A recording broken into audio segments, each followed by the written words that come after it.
안녕하세요. 저는 삼성서울병원 성균관대학교 의과대학의 김희철이라고 합니다.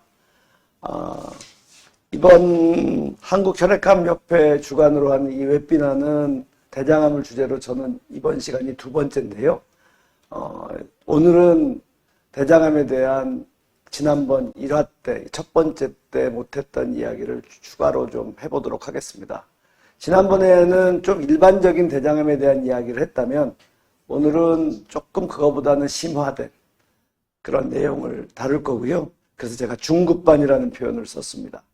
그리고 주로 대상은 지난번에는 일반인 혹은 그냥 대장암에 대한 전반적인 궁금한 점에 대해서 다뤘다면 오늘은 정말 대장암으로 진단받고 치료를 시작하거나 치료를 하고 있는 중 환자들이 궁금해하는 몇 가지 치료에 대한 내용을 담았습니다. 그래서 어떻게 보면 조금 내용이 어려울 수도 있습니다. 네, 꼭 알아야 될 환자분이나 환자를 직접 치료하는 보호자분들은 꼭 알아야 된다고 생각하기 때문에 오늘 말씀드리겠습니다. 그래서 모든 걸 다 말씀드릴 수는 없고요. 요즘에 많이 바뀌어가는 것들, 새로운 추세 이런 것들을 일반적인 원칙과 더불어서 몇 가지 말씀드릴 거고요. 끝에 역시 여러분들이 관심이 있는 관리에 대한 치료 끝나고 나서의 여러 가지 관리에 대한 것 중에 최근에 나왔던 논문 몇 편을 근거로 한 것들을 몇 가지만 다루겠습니다. 워낙 일반적인 내용은 저뿐만 아니라 많은 곳에서 정보를 얻으실 수 있을 테니까요. 그런 것들을 같이 참고로 해서 제가 오늘 발표하는 것들을 받아들여 주시면 잘 이해가 될 거라고 생각합니다. 오늘 강의하기 전에요. 제가 강의를 준비하면서 제가 많은 편지 꾸러미가 있는데 준비하면서 그 꾸러미에 있는 편지를 몇 개 찾아보다가 갑자기 생각나는 편지가 있어서 이렇게 가져왔습니다. 이거 한번 읽어볼까요? 이게 2013년도 밝은 내용의 편지인데 저한테는 많은 슬픔을 주는 편지였습니다. 초등학생이 보낸 편지인데요. 저하고 제가 답장을 쓰고 또 답장이 오고 제가 보낸 편지는 제가 갖고 있질 않네요. 그래서 보낸 편지만 읽어볼게요. 존경하는 의사 선생님께로 시작하네요. 안녕하세요. 전 6학년 누구누구라고 합니다. 갑자기 자기소개에 놀라셨죠? 전 누구 환자 딸이에요. 중간에 생략하고요. 이번에 저희 엄마 몸이 많이 안 좋으시다고 하더라고요. 사실 저희 아빠도 제가 어렸을 때 많이 아프셔서 수술하신 적도 있고 해서 걱정되더라고요. 게다가 유전적으로 엄마가 대장이 많이 안 좋으세요. 또 넘어가서 제 장래희망이 의사예요. 그래서 저도 의사 선생님들처럼 존경받는 사람이 되고 싶어요. 제가 쓸데없는 말을 했나요? 하여튼 몸이 많이 약한 우리 엄마 잘 부탁드려요. 하고 편지를 보냈고요. 제가 이걸 보고 답장을 했어요. 그리고 답장 후에 다시 편지가 왔어요. 이제 제 이름을 알았네요. 김희철 교수님께. 안녕하세요. 저 지난번에 편지 드렸던 누구입니다. 바쁘실 텐데도 답장 보내주셔서 감사해요. 의사 선생님, 교수님. 하여튼 선생님께서 수술하시고 나서 다행히도 퇴원한 후에 집에서 밥도 먹고 잘 지내고 있어요. 위험한 수술이 될 수도 있었는데 결국은 성공해서 밥도 먹고 운동도 할 수 있게 해주셔서 감사해요. 또 넘어가서 사실 고작 그 마산 작은 마을 아닌데 그 학교에서도 반에서 1, 2등 한다고 공부도 안 하고 스마트폰만 하고 있었는데 이번에 선생님 알게 되고 나서 다시 공부할 열정이 느껴졌어요. 다음에 뵐 수 있다면 꼭 뵙고 싶어요. 2013년 6월 15일. 제가 중간에 많이 띄고 말씀을 드렸고요. 이 학생이 지금 대학생이 됐을 것 같아요. 정말 의사가 되려고 의대에 왔는지는 모르겠고요. 밝은 내용이죠. 근데 저한테 슬픈 이야기가 이 분은 이미 다 암이 퍼진 4기의 환자였고요. 그리고 완치되기 어려운 상황이었고요. 결국 장이 막혀서 수술을 했는데 수술 후 얼마 후에 돌아가셨어요.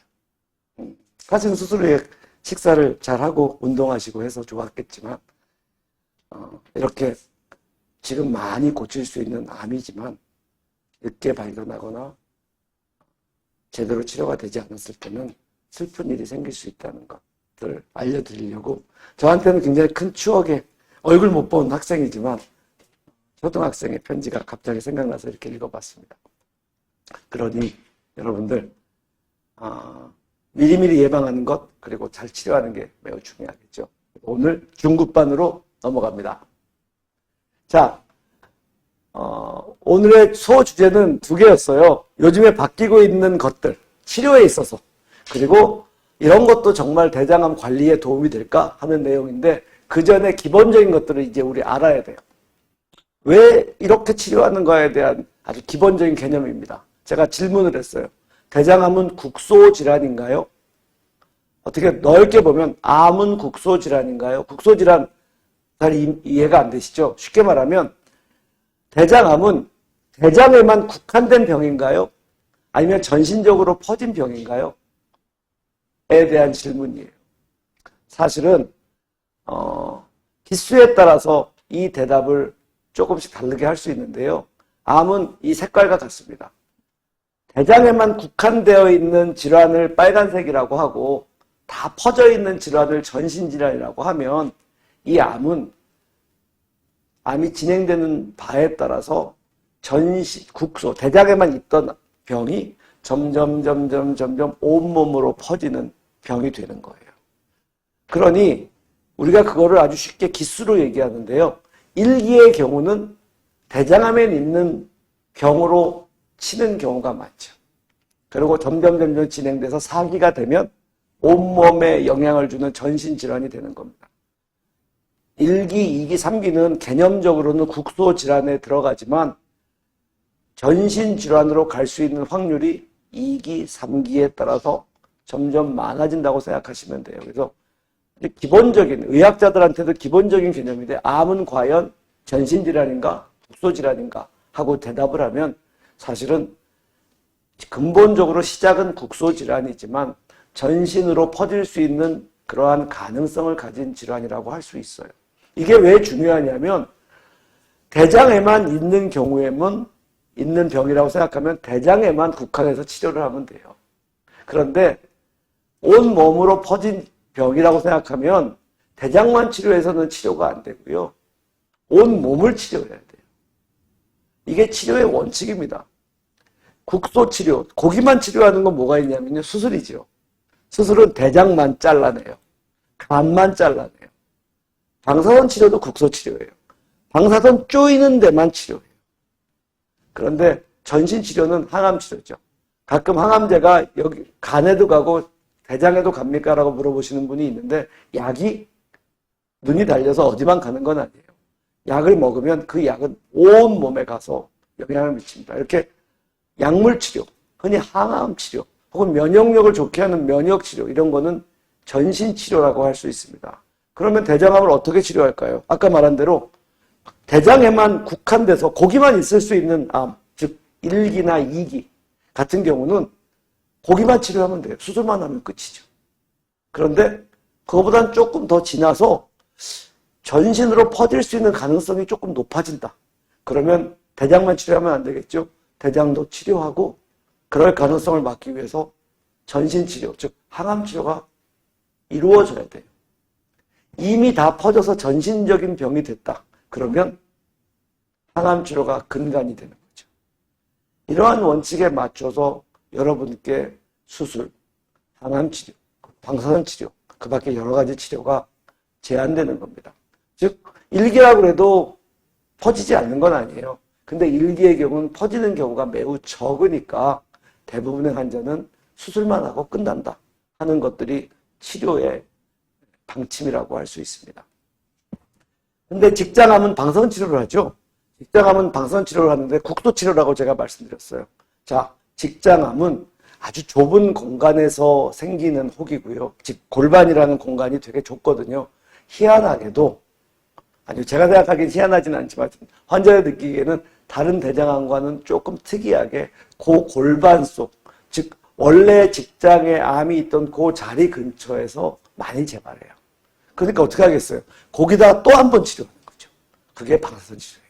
그래서 직장암 환자는 수술을 하기 전이나 후에 거기다 생기지 말고 골반 강에 많이 생기니까 거기에 한 번 더 치료한다고 생각하시면 돼요. 그게 방사선 치료죠. 그래서 항문에 더 가까운 좁은 골반 강 속에 생긴 직장암의 경우는 방사선 치료를 하는 경우가 많다 하고 생각을 하시면 돼요. 그래서 잘 생각하시면 기수에 맞춰서 내가 왜 이런 치료를 했지? 혹은 왜 이런 치료를 할 계획이지 하는 것들을 이해하실 수 있을 거예요.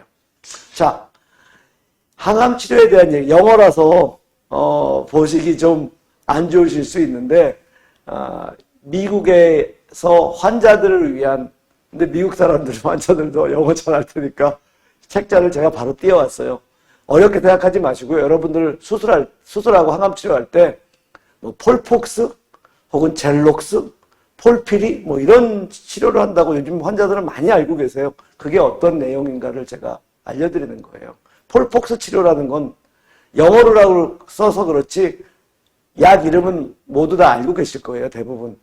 보면 폴폭스는 5-FU라는 주사약, 옥살리플라틴이라는 주사약, 그리고 류코볼이라는 주사약을 모아서 주는 치료입니다.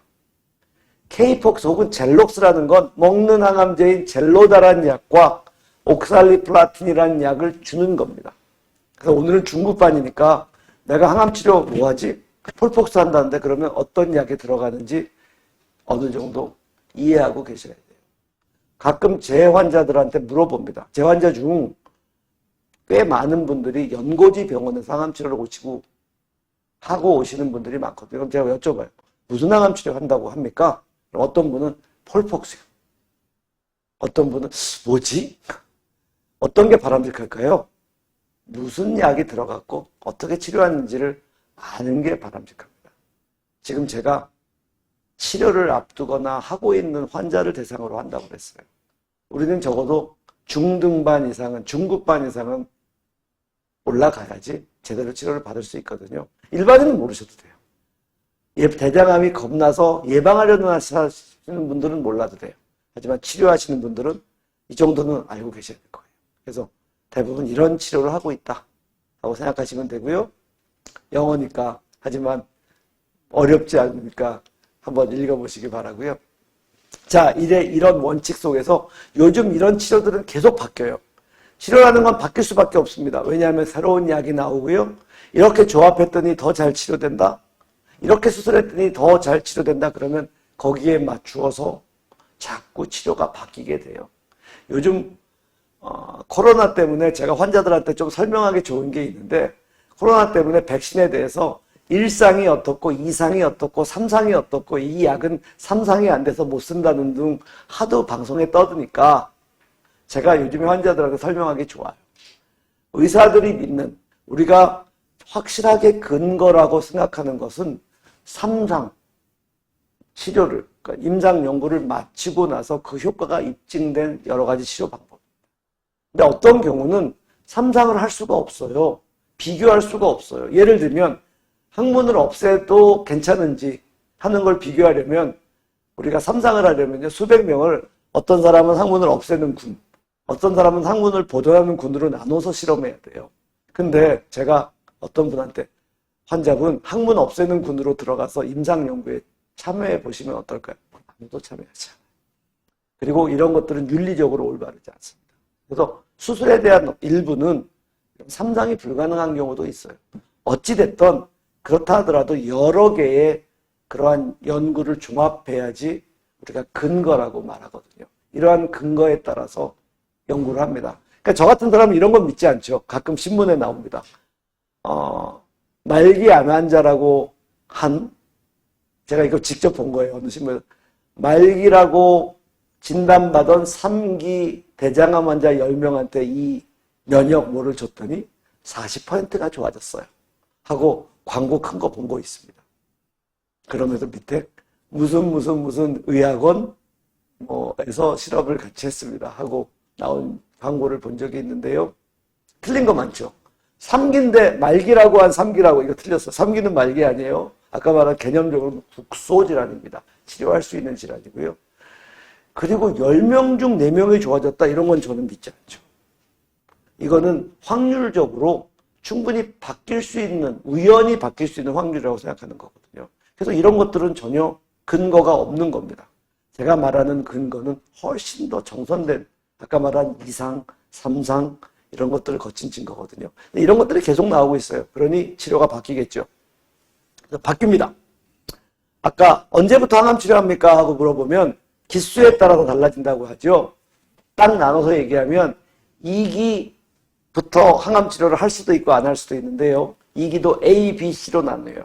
그래서 A 중 일부는 항암 치료 안 해도 되고 일부는 항암 치료 하라고 합니다. 그런데 2기 B, C, 3기 A, B, C 다 항암 치료 해야겠죠.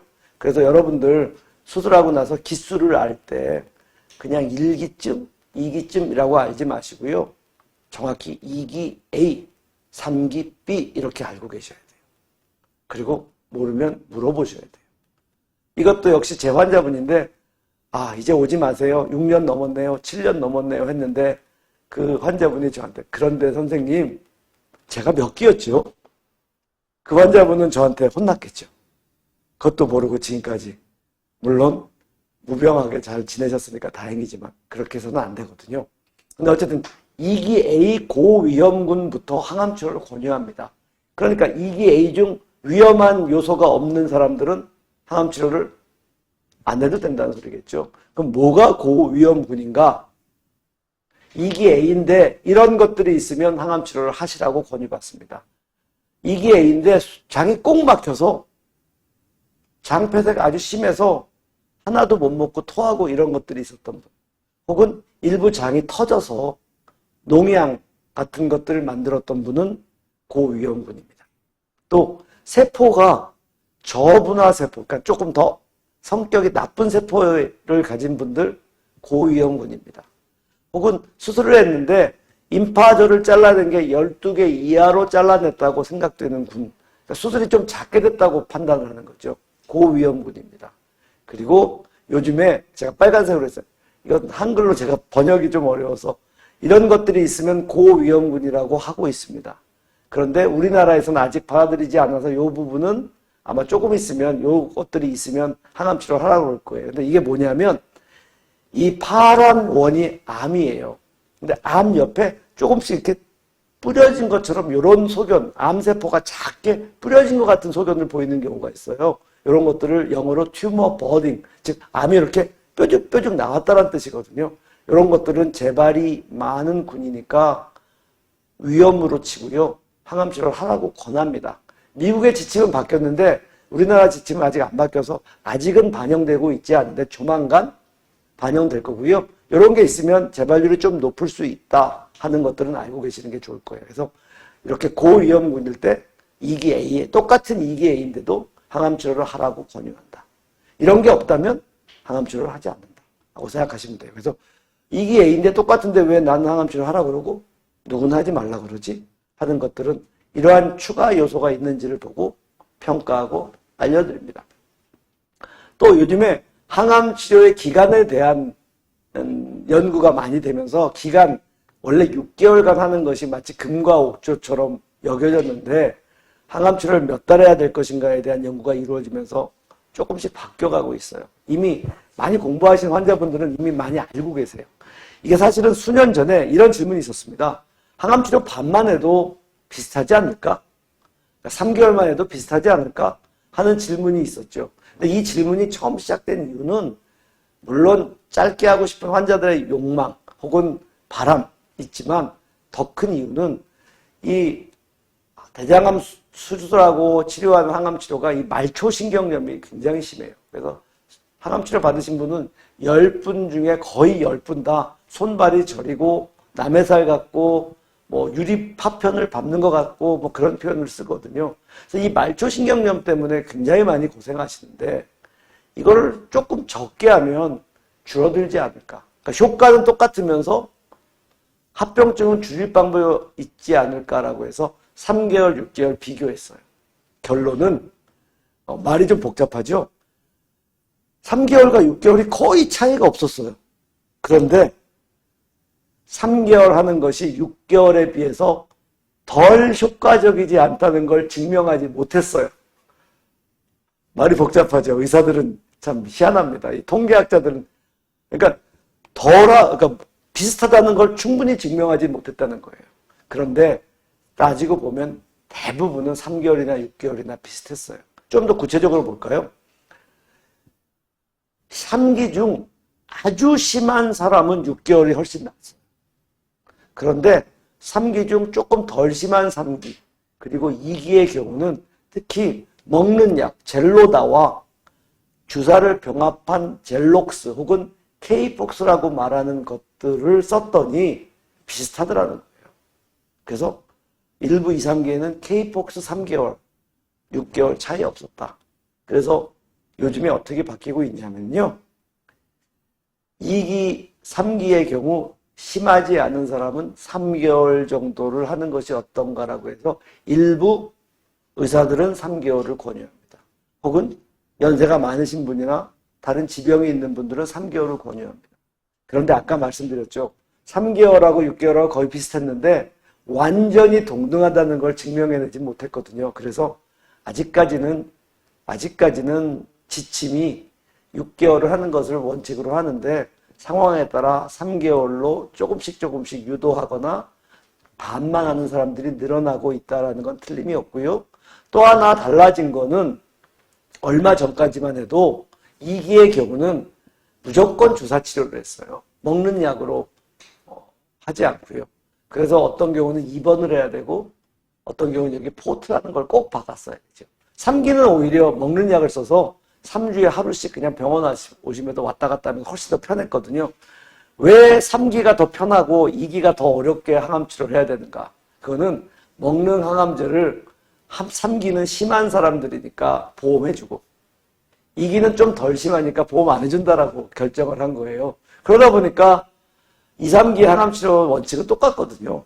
그러니까 치료 쓰는 약은 똑같거든요. 근데 그렇게 하다 보니까 3기는 오히려 먹는 약이 보험이 돼서 편하게 항암 치료. 2기는 병이 덜 심한데 여기 뭐 포트도 심고 뭐 입원도 해야 되고 그래서 좀 더 불편하게 항암 치료를 했는데 7월 달부터 2기도 모두 이렇게 먹는 항암제까지 인정해서 이렇게 입원하거나 포트를 하지 않고 3주에 한 번씩 왔다 갔다 하면서 치료를 받을 수 있게 되었어요.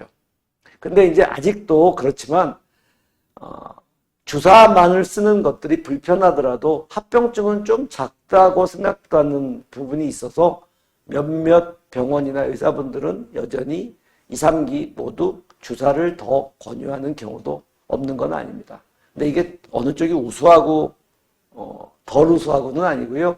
어떤 건 조금 더 편하고 어떤 건 좀 짧게 쓰고 어떤 건 좀 합병증이 작고 하는 식으로 다양하게 장단점이 있기 때문에 환자의 상황에 따라서 의사마다 조금 선택하는 폭이 달라진다는 말씀을 드립니다. 어쨌든 2기의 경우 일부 혹은 3기의 경우 일부 3개월만 하는 경우가 늘어나고 있고요. 그리고 2기의 경우도 이제 젤록스 혹은 먹는 약을 동반해서 포트나 입원을 하지 않고 치료를 할 수 있는 항암치료의 길이 우리나라에서도 열렸다 하고 생각하시면 됩니다. 제가 알기로는 7월 달 초부터 아마 급여화된 것 같아요. 이게 바뀌었다는 거. 그래서 사실 항암치료를 하고 있는 분들한테는 굉장히 큰 변화죠. 또 하나가 직장암 수술하고 나서 항암치료할 때 직장암의 경우는 아까 말한 대로 주사치료만 인정을 해줬어요. 그래서 상부 직장암 환자들이 항암치료할 때는 아까 말한 폴폭스 2주에 한 번씩 주사 맞고 뭐 하는 것만 됐는데 얼마 전부터 역시 젤록스라는 것이 인정되면서 제가 영어가 많습니다. 오늘은 중급반이고요. 앞에 처음 시작했죠. 젤록스라는 게 인정되면서 이제 먹는 약으로 할 수 있게 됐어요.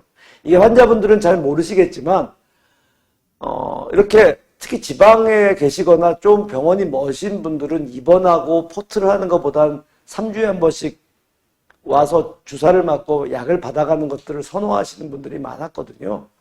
근데 상부 직장암 환자들은 이게 안 되니까 우리가 코드를 쓸 때 상부 직장암과 직결장 이행부암은 사실은 조금 겹쳐져요. 딱 여기까지 상부, 여기부터 직결장 이행부가 아니라 좀 겹쳐지는 개념이거든요. 그래서 좀 멋진 분들은 진단서 쓸 때 상부 직장암과 직결장 이행부 이렇게 의사가 써주면 편해지는 거죠. 근데 이제 마냥 그렇게 할 수가 없는 게 어떤 경우는 직장암이 보험료 혹은 우리 암보험 들었던 게 좀 더 많은 돈을 받을 수 있대요. 그러니까 항암치료 조금 편하게 하려고 직결장 이행보험 이렇게 썼다가 보험료를 적겠다는 일이 또 벌어지는 거예요. 그래서 약간 난처한 경우가 있었거든요.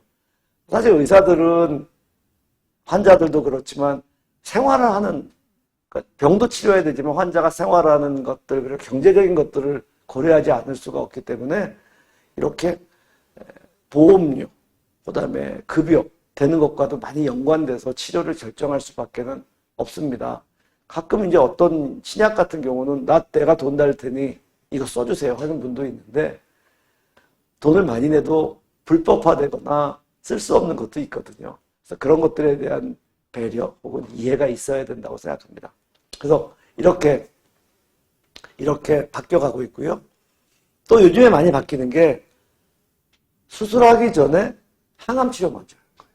옛날에는 이렇게 항암치료를 먼저 하는 경우는 오로지 수술을 못하는 사람, 수술을 해서 다 못 뛰어낼 것 같은 사람만 항암치료를 하다가 조금 줄어들거나 수술할 수 있게 바뀌면 그때 수술하자 하는 개념이었거든요. 그러니까 어쩔 수 없이 항암치료를 먼저 한 거죠. 근데 요즘에는 조금 바뀌는 게 수술할 수 있어도 먼저 항암치료를 하고 수술하는 게 오히려 수술의 범위를 줄이거나 혹은 치료 효율을 높일 수 있겠다. 그래서 요즘에는 간에 전이 돼 있거나 이런 분들은 항암치료 먼저 하고 수술하는 게 점점 늘어나고 있고요. 심지어 2, 3기의 경우도 임파절 전이가 심한 3기인데 좀 심하다고 느껴지거나 아니면 옆에 주변 장기로 이렇게 침윤된 경우는 항암치료를 먼저 해서 줄여놓고 수술을 하라고 합니다.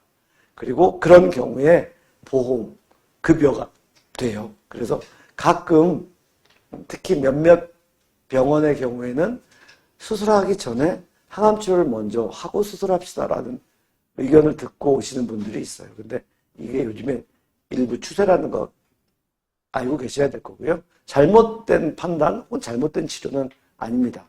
특히 저도 정말 혹이 커서 지금 수술할 수는 있지만 수술하면 옆에 있는 쉽게 말하면 방광도 잘라야 되고 모두 잘라야 되고 하는 경우는 지금 당장 수술을 할 수 있는 2기 대장암이라 하더라도 항암치료를 먼저 한 두어 달 하고 수술하는 게 점점 늘어나고 있어요. 그래서 직장암의 경우는 이미 벌써 선항암 방사선 치료하고 수술하는 게 많이 보편화되어 있고요. 항암치료도 일부 치료 효과를 높이고 수술의 범위를 좀 줄이기 위해서 먼저 항암치료를 하고 수술하는 경우가 늘어나고 있다 하는 것들을 말씀을 드립니다. 그리고 그것들이 인정되기 시작해요. 그러니까 나라에서 보험해준다는 건 그러한 지침을, 그러한 자료를 이제 인정해 줍니다라는 뜻이에요. 그래서 사실은 이러한 임상연구가 대부분 외국에서 이루어져요. 미국, 유럽에서. 그래서 미국에서 인정받고 지침화되면 우리나라에서 그걸 보고 우리도 인정해 줄게 하는 게 일반적인 추세거든요. 그래서 인정화되고 있다는 거죠. 개인적으로 바라건대 우리가 지침을 만드는 나라가 되었으면, 그래서 우리의 지침을 미국이나 유럽이 따르는 나라가 되었으면 하는 바람인데 일부 조금씩은 있지만 아직 대부분은 외국의 지침을 따르고 있는 것이 사실입니다. 어쨌든 이렇게 인정되고 있다는 말씀을 드립니다. 심지어는 아주 심한 사람은 옛날에는 수술하고 제가 6개월 항암치료 한다고 그랬죠. 거꾸로 항암치료 다 6개월 끝나고 그리고 수술합시다 하는 경우도 생겨요. 그래서 이걸 영어로는 토탈리, 그러니까 전부 다 항암치료한다 이렇게 표현을 하기도 해요. 그래서 이 선항암치료가 점점 늘어나고 있다 하는 말씀을 드립니다. 옛날에는 수술 못해서 했다면 요즘은 치료를 조금 더 잘하려는 목적으로 이러한 치료가 늘어나고 있다는 말씀을 드리고요. 같은 맥락이지만 직장암 환자 같은 경우에는 먼저 항암 방사선 치료하고 수술한다고 몇 번 설명을 드린 바 있어요. 일반적으로 2, 3기 중하부 직장암의 경우는 먼저 항암 방사선 치료, 이건 방사선 치료가 들어갑니다. 항암 방사선 치료를 약 6주 정도 하고 2달 있다가 수술하겠거든요. 근데 2달 동안 아무것도 안 하고 그냥 쉽니다. 쉬고 나서 수술하거든요. 근데 요즘에는 어떤 일이 벌어지냐면 그 사이에 항암치료 1번에서 3번 정도 더 하면 어떨까 하고, 그래서 몇몇 대학병원 같은 경우에는 항암방사선 치료 끝나고 한 차례나 두 차례 정도 더 항암 치료를 더 하라고 권유되는 경우가 있어요. 근데 아직까지는 보험이 안 되는 경우도 많고요. 아직까지는 충분히 지침화되어 있지는 않고 조금씩 늘어나고 있는 것은 사실입니다. 여기 오타가 있네요. 죄송합니다.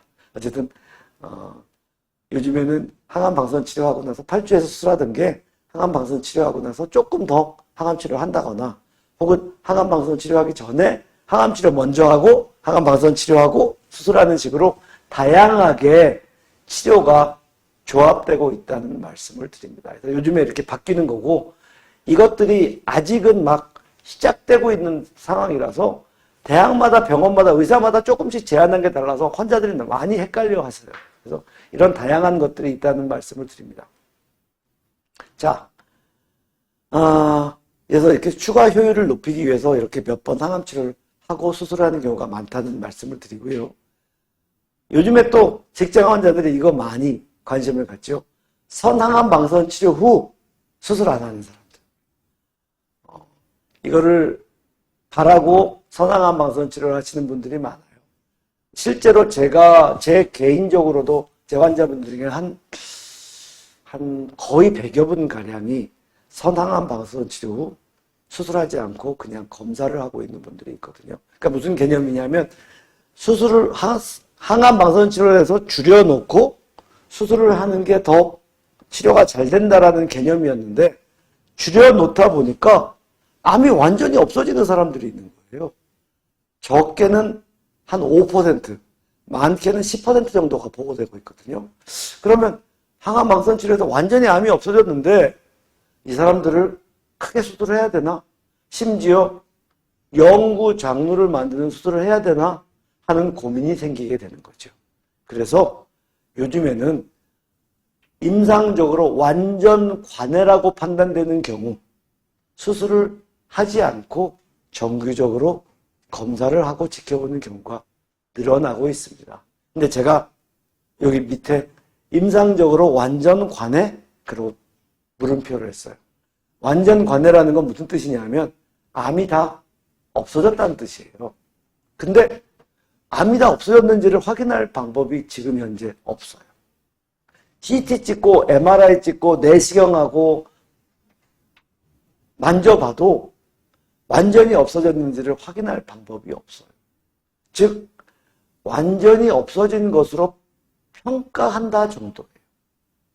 100% 없어졌다고 말할 수가 없으니까 어떤 분은 속이 막 커서 수술했는데 암세포가 없는 경우도 많고요. 어떤 분은 거의 다 없어졌다고 생각하고 조직검사했는데 암이 펄펄 나오는 경우도 많아요. 그래서 임상적으로 완전 관해, 즉 암이 다 없어졌다는 평가를 굉장히 조심스럽게 내려야 됩니다. 왜 중요하냐면 잘못하면 치료를 할 수 있는 암을 수술 안 하고 검사하다가 다 퍼지는 경우가 생기기 때문에 그렇습니다. 그래서 수술 안 하고 지켜봅시다 하는 사람 말을 들었다면 완전 관해에 거의 가까워지거나 완전 관해라고 생각되기 때문에 그런 거니까 좋아하셔야 돼요. 아주 굉장히 많이 좋아졌구나 하니까 그 말 자체가 좋아하는데 그 다음부터는 수술 안 한다고 좋아하실 게 아니라 의사랑 그냥 딸싹 붙어야 돼요. 정말 자주 검사를 해야 되거든요. 그래서 저거는 수술을 안 합니다가 아니라 수술을 연기합니다. 검사를 자꾸 하다가 다시 자라나면 빨리 수술한다는 뜻이에요. 그래서 수술을 안 하는 게 아니라 수술을 연기한다고 표현하고요. 그 연기되는 것이 영원히 연기되면 수술을 안 하게 되겠죠. 일반적으로 완전 관해가 되었다고 평가되는 환자들, 즉 2, 3기 직장암 환자 중에 항암방사선 치료를 해서 100명을 한다면 그렇게 생각되는 사람이 5명에서 10명쯤 된다고 했죠. 그 중에 5명에서 10명쯤 되는 사람 중에 40%는 결국 절반 가까이는 결국 재발해서 수술을 하게 되고요. 절반 정도는 영원히 수술을 연기하게 됩니다. 그러니 100명의 2, 3기 직장암 환자가 항암방사선 치료를 시작했다면 그 중에 2명 남짓, 그래서 5명 정도가 수술을 안 할 수도 있는 찬스가 생기는 거죠. 그러니까 큰 확률은 아니에요. 그렇지만 제가 보기에는 작은 확률도 아니니까 이제 수술 안 해도 된다는 걸 무조건 좋아하실 게 아니라 평가가 아주 반응이 좋았다는 건 좋아하시되 이제부터는 아주 면밀히 검사하면서 문제가 생겼을 때 바로 수술하겠구나 하고 생각을 하셔야 돼요. 그래서 요즘에는 선항암 방사선 치료하고 특히 연구 장르로 해야 되는 경우는 이렇게 수술 안 하고 관찰하는 경우가 조금씩 늘는데 분명히 완전 관해라고 판단되는 경우에만 그리고 아주 열심히 검사해서 재발되는 경우 빨리 수술해야 된다는 전제를 통해서 수술을 안 하는 경우가 일부 늘어난다는 것들이 있습니다. 그래서 이렇게 오늘은 좀 정말 중급반 다 왔죠. 좀 어려운 내용이 있었어요. 그래서 하지만 지금 항암 치료 하시는 분들한테 굉장히 간절하고 궁금해하는 것들이 있기 때문에 제가 약간 어려운 내용이었지만 설명을 드렸고요. 여기서부터는 조금 쉬운 얘기예요. 수술 후 재발을 줄이는 방법들. 흔히 대장암과 관련되는 것들 먹는 것 뭐 여러 가지 얘기 나옵니다. 근데 대부분은 대장암을 막는 것들. 이런 걸 많이 먹으면 대장암이 많이 생긴다고 해요. 하고 말하는 것들입니다. 사실 그런 것들이 또 수술한 사람이 재발을 줄이는 데에도 도움이 되죠. 근데 어쨌든 오늘은 대장암을 예방하는 것이 아니라 대장암으로 수술받은 사람이 이렇게 관리했더니 대장암 재발이 조금 적어들어요 하는 것들을 말씀드릴 거예요. 근데 그 대부분은 대장암을 예방하는 거랑 거의 중복돼요. 그래서 중복되는 것들은 다 빼고 요즘 잘 안 들어봤던 것들 몇 가지를 같이 설명을 할 거예요. 뭐 사실은 뭐 제일 여러분들 대장암이 많이 생긴다고 아는 것들은 다 알죠. 고기 많이 먹으면 대장암 많이 생긴다. 이건 뭐 요즘에는 뭐 모르는 사람이 없을 정도인데 역시 붉은 살코기를 많이 먹으면 수술한 사람의 재발률도 조금 늘어나는 것으로 되어 있습니다. 하지만 하여튼 이런 것들은 많이 알려진 것들이니까 알려진 것들은 조금 구체적으로 그리고 몇 가지는 덜 알려진 것 두세 가지만 오늘 소개시켜 드릴 거예요. 그래서 일반적인 것들을 아니라고 말하는 게 아니라 거기에 플러스 잘 알려지지 않았지만 의미 있다고 임상 연구가 되어 있던 것들을 말씀드립니다. 아까 제가 저도 의사인지라 임상 연구 요거 벗어나지 못합니다. 이거 없으면 저는 근거가 없다고 얘기하거든요. 철수 아버님이 말씀하시는 거 먹고 나서 좋더라? 저는 믿지 않습니다. 저는 근거, 논문, 연구 이거 믿습니다. 자, 그렇지만 관리는 치료가 아닙니다. 제가 앞에 치료 말씀드렸죠. 수술, 항암치료, 방사선치료 치료입니다. 관리는 치료를 도와주는 것. 건강하게 사는 방법이지 치료처럼 이거 먹으면 이걸 꼭 먹어야 되고 안 먹으면 안 되고 먹으면 그 생존율이 뭐 50%가 보고되고 이런 차원이 아니에요. 먹었더니 조금 더 좋아진다 하는 개념으로 받아들이셔야 돼요. 그렇지만 대장암에 대한 관리는 거의 대부분 꼭 대장암뿐만 아니라 건강하게 사는 관리와 일맥상통합니다. 그래서 건강하게 사는 관리라고 생각하시고 들어봐 주시기 바라고요. 음식 얘기가 많이 나오는데 제가 매번 얘기해요. 뭐 물론 음식은 약이야 하는 그런 뭐 한방에서도 말하고 우리 꾸준히 내려오는 그런 상식이 있지만 네, 그거는 음식에는 약 성분도 있고 음식을 잘 관리하면 약만큼이나 효과가 있다 하는 말입니다. 그거 부정하는 건 아니지만 제가 음식은 음식일 뿐입니다 말할 때는 그러한 내용을 부정하는 게 아니고요. 어떤 경우는 너무 음식에 대해서 신봉해서 이것만 먹고 이건 절대로 안 되고 하는 식으로 너무 강박적으로 하시는 분들이 너무 많아서 음식은 음식일 뿐이다. 그래서 좋은 음식을 먹고 이것이 좋은 건강에 영향을 미친다고 생각해야지 너무 강박적으로 이거는 먹고 이거는 안 되고 생각하지 마시고요. 실제로 음식은 한 음식에 다양한 요소가 섞여 있기 때문에 같은 음식에도 나쁜 것도 포함되고 좋은 것도 포함돼요. 우유는 좋은 음식입니다. 그런데 우유에는 동물성 지방이 되게 많아요. 그러니까 나쁜 것도 있고요. 많은 몸에 좋은 그 미량 원소나 영양분이 있어요. 좋은 것도 있죠. 그런데 우유는 적절히 먹으면 좋은 거지만 우유 자체가 좋은 것도 나쁜 것도 아니에요. 김치, 유산균 같은 거 많아 좋은 음식이지만 짠 것들은 나쁜 거예요. 그래서 음식은 좋은 것과 나쁜 것이 같이 섞여 있는 거니까 음식은 음식일 뿐 좋은 것을 적절히 먹는 것으로 생각해야지 이거는 첫째 요것만 먹어야 되고 저거는 안 되고 하는 식으로 생각하시면 너무 피곤하고 좋은 식습관을 갖기 어렵다는 걸 미리 전제로 합니다. 자, 또 영어가 나오네요. 이걸 제가 해석했어요. 이게 뭐냐면 대장암으로 수술 받고 지금 잘 생존해 계신 치료 후 생존해 계신 분들한테 제공하는 권유하는 행복하게 사는 건강하게 사는 버릇이에요. 이거는 그동안 많이 알려져 있는 일맥상통하는 일반적인 것과 알려져 있는 것과 동일하니까 다시 한번 설명하는데 조금 구체적인 내용이 있어서 제가 소개시켜 드립니다. 암에 대한 검진을 꼭 하세요. 대장암뿐만이 아니라 대장암 걸린 사람들은 다른 연관암도 생길 확률이 높아집니다. 관련된 암은 남아있는 대장의 또 다른 대장암 혹은 위암, 여자 같으면 자궁내막암 그리고 비뇨기계암도 늘어나게 돼 있어요. 그러니 암에 대한 검진을 꼭 하십시오. 대장암뿐만 아니라 다른 2차 암에 대한 검진을 꼭 잊지 않으셔야 됩니다. 또 대장암이 잘 치료됐다 하더라도 대장암 이외에 여러 가지 질병을 같이 관리하셔야 됩니다. 제일 많은 게 뭐가 있을까요? 흔하기로는 당뇨, 고혈압, 지방간, 이제 콜레스테롤 많습니다. 이런 것 같이 관리하셔야 됩니다. 건강하게 사는 비결이고요. 조금 나중에 다시 한번 말씀드리지만 당뇨 관리 잘 안 되면 대장암도 늘어납니다. 재발이. 콜레스테롤 관리 잘 안 되면 아주 작지만 대장암도 조금 더 재발이 늘어나는 것으로 되어 있어요. 그래서 콜레스테롤, 당 잘 관리하셔야죠. 그래서 암 이외의 다른 질병도 잘 관리하셔야 됩니다. 또 대장암 치료 잘했다 하더라도 재발을 줄이기 위해서 적절한 체중을 유지하셔야 됩니다. 얼마가 나한테 알맞는 체중인가? 우리 BMI라고 있어요. BMI는 그러니까 단순 체중이 아니라 우리 몸이 큰 사람은 당연히 체중이 많이 나가겠죠. 그래서 체형에 맞는 체중, 즉 체표 면적에 맞는 체중을 말하는 건데요.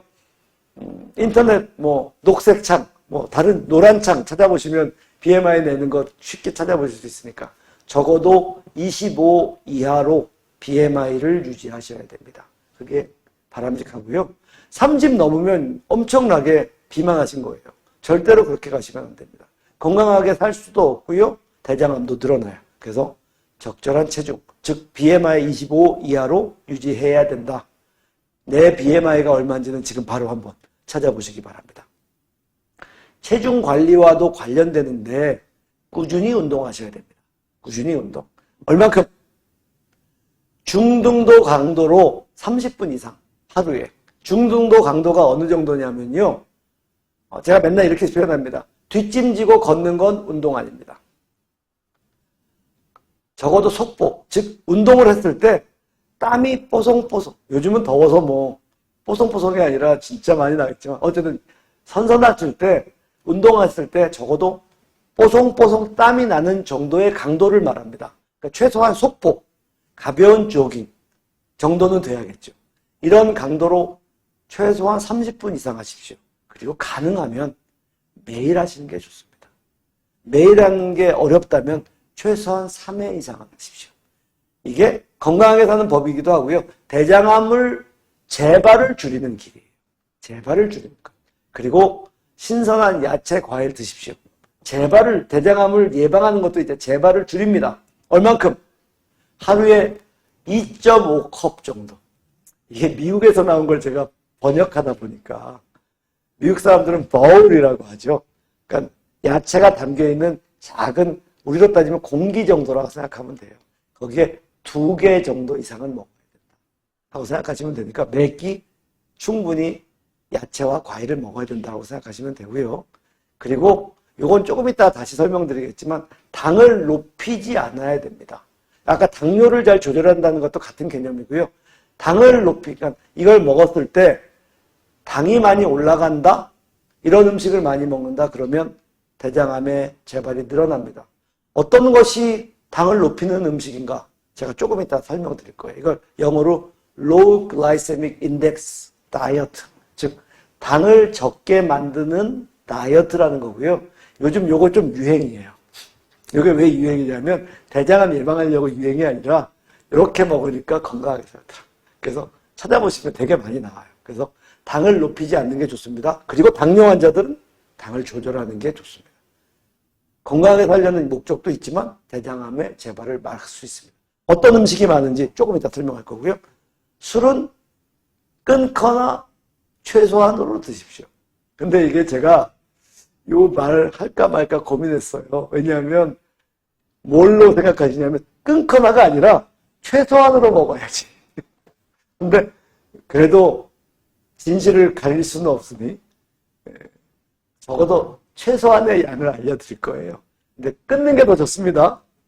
하지만 이 이상을 먹으면 안 된다 하고 말씀을 드리는 거고요. 반대로 이 이상 여기까지는 먹어도 된다로 받아들이지는 마세요. 저도 술 먹습니다. 그런데 술 요만큼 먹고 중단하기는 정말 어렵거든요. 그래서 혹시 보호자분들은 이렇게 말하면 나 여기까지 먹을 거야 라고 환자가 지금 생각하시는 분이 있을 수 있는데 부디 그렇게 하지 않으시길 바랍니다. 그리고 담배는 끊으세요. 무조건. 그리고 대장암을 막기 위해서 저용량 아스피린을 복용하는 것을 담당이랑 상의하러 되어 있습니다. 하지만 우리나라는 요거에 대해서 조금 더 좀 보수적인 부분이 있는데 저는 특히 젊으신 분들 원하면 드립니다. 그래서 아스피린을 먹는 것이 재발을 줄인다는 근거들이 일부 있다는 것을 말씀드립니다. 단 이제 문제는 암을 줄이려고 아스피린을 먹으면 거의 평생 먹는 거거든요. 이렇게 평생 먹었을 때 대장암은 줄일 수 있을 것 같은데 저용량 아스피린이지만 특별한 이유가 없이 즉 심장이나 이런 뇌졸중 같은 게 없는 건강한 사람들이 10년, 20년, 30년 먹었을 때 과연 부작용이 없을까에 대한 우려가 조금 있는 건 사실이에요. 근데 어쨌든 미국의 지침은 가능하면 대장암 환자들은 저용량 아스피린을 좀 복용하는 게 재발을 줄이지 않는가 하는 말을 합니다. 이 부분은 몇 가지 새로운 것도 있지만 몇 가지는 제가 작년에 설명한 것도 있고 제가 늘 설명하는 것 그리고 일반적인 것과 관련되는 거니까 말씀드리겠고요. 술! 제가 고민 많이 했다고 그랬죠? 저한테 돌을 던지지 마시고요. 진실은 있으니까. 얼만큼이 제한적이냐? 우리가 원 드링크라고 해요. 영어로. 요만큼 이상은 드시지 마세요. 한 번 먹는 약을 원 드링크라고 하는데 원 드링크가 얼만큼이냐? 우리 맥주 있죠, 맥주. 요즘에는 외국 맥주는 뭐 5도, 6도도 있고, 근데 뭐 특정 상표지만 하이 이런 것들은 보통 보면 4.5%, 4.8%거든요. 그 우리나라의 일반적인 맥주 4%대의 맥주를 기준으로 하면 캔으로 따지면 반 캔 조금 넘게. 그 정도가 이상 먹지 말아요. 그 정도 이상 먹지 마라. 그러니 소주로 따지면 한 잔 정도가 될까요? 그 정도. 제가 소주 있는 그림을 찾아봤더니 이게 다 외국 그림밖에 없어. 소주 그림은 안 나오고 위스키 그림.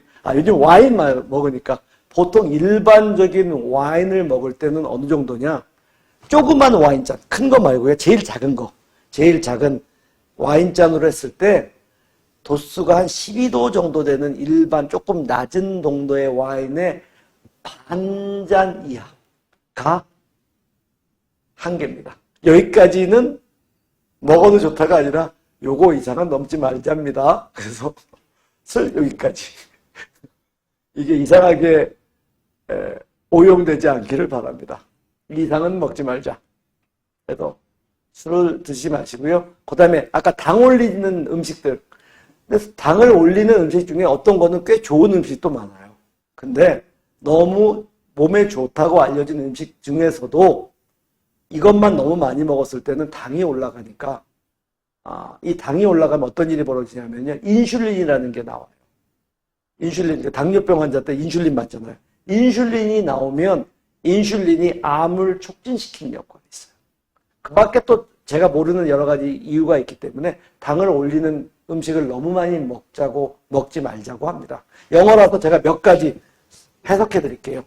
단 음료, 과일 주스 좋은데 너무 단 과일 주스 많이 먹는 거 안 좋습니다. 소다수도 너무 많이 먹는 거 안 좋습니다. 또 알코올, 맥주 안 좋습니다. 그리고 고구마, 마, 호박, 옥수수 이거 나쁜 음식 아니거든요. 그런데 이것만 너무 과량 먹으면 당이 올라가요. 그래서 이것만 과량 먹는 거 안 좋습니다.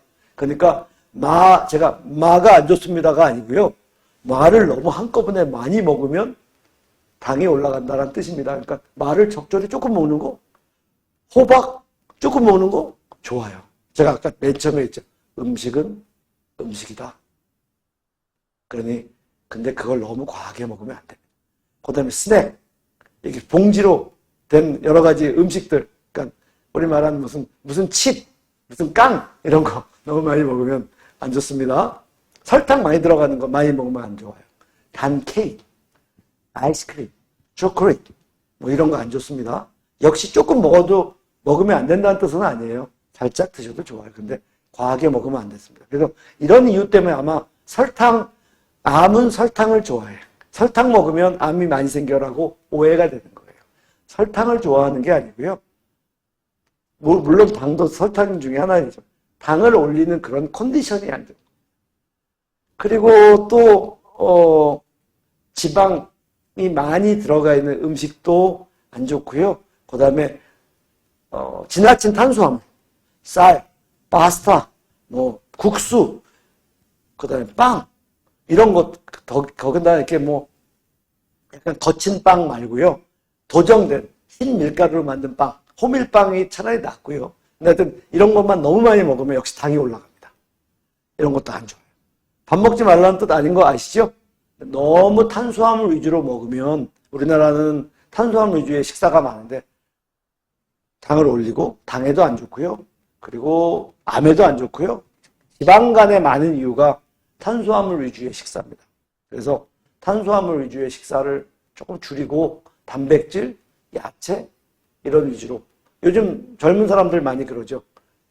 밥이나 이런 걸 줄이고 다른 걸 많이 먹는 샐러드 같은 걸 많이 먹는 이런 게 좋은 식사입니다. 그래서 이렇게 좀 바꿔가는 게 좋고요. 그리고 쌀을 먹더라도 백미보다는 현미가 도정 안 된 게 좋습니다. 외국 사람들은 홀그레인, 도정 안 된 밀가루, 뭐 호밀 이런 걸 말하는데 우리나라는 그런 것보다는 오히려 현미라고 표현하는 게 더 나을 것 같아요. 근데 이제 항상 음식은 음식인 게 현미 많이 먹으면 직장암 환자들 수술하고 나서 방구 많이 끼세요.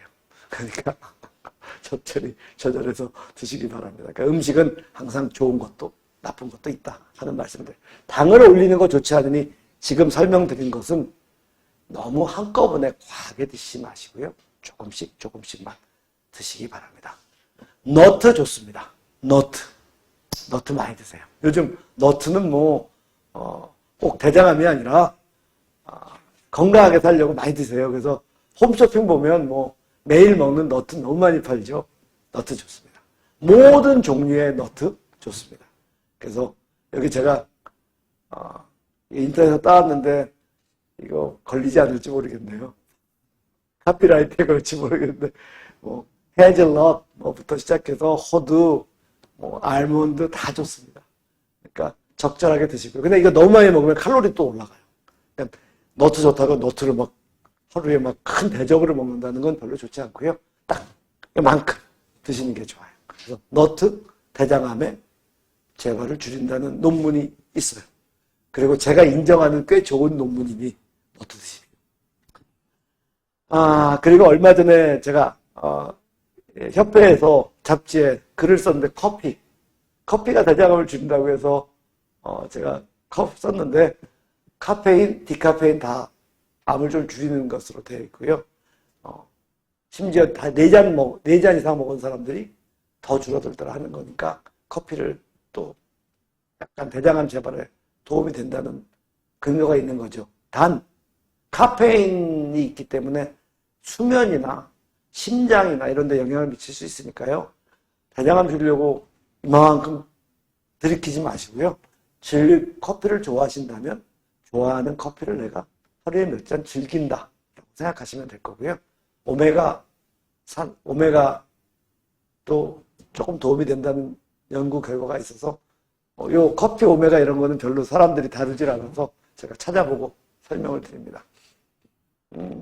이렇게 되면 오메가 홈쇼핑에서 좀 팔릴까? 저와는 상관없습니다.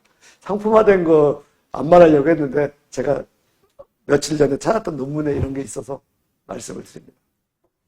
자, 제가 준비한 거는 거의 다 된 건데요. 이 그림은 뭐냐면 제가 삼성서울병원에서 양산 부산대 병원까지 가는 길을 검색해 본 겁니다.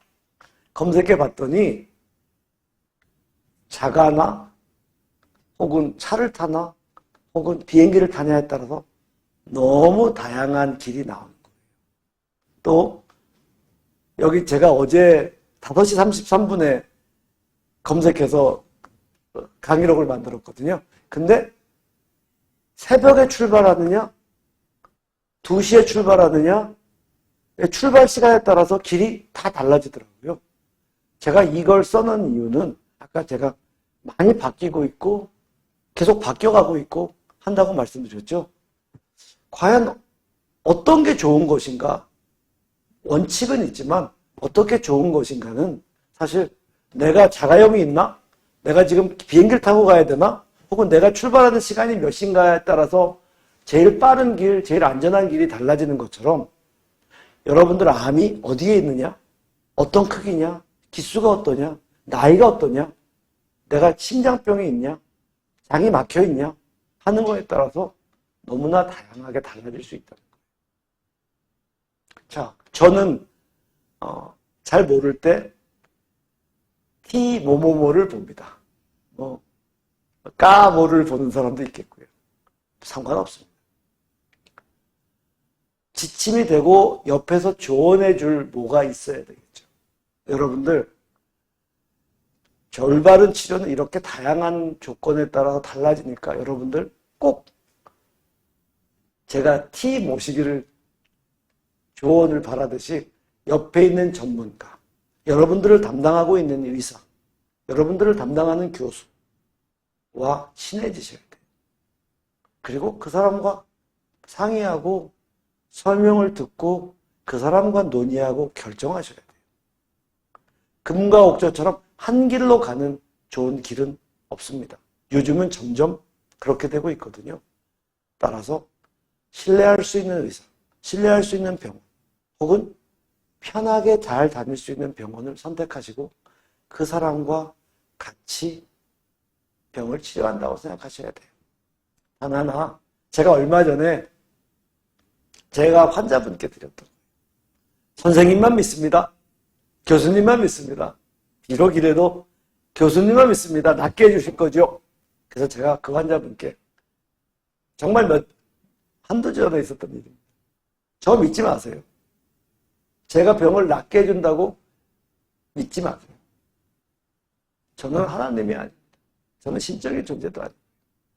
참 이걸 믿어주세요. 저 사람이 최선의 길을 알려줄 거예요.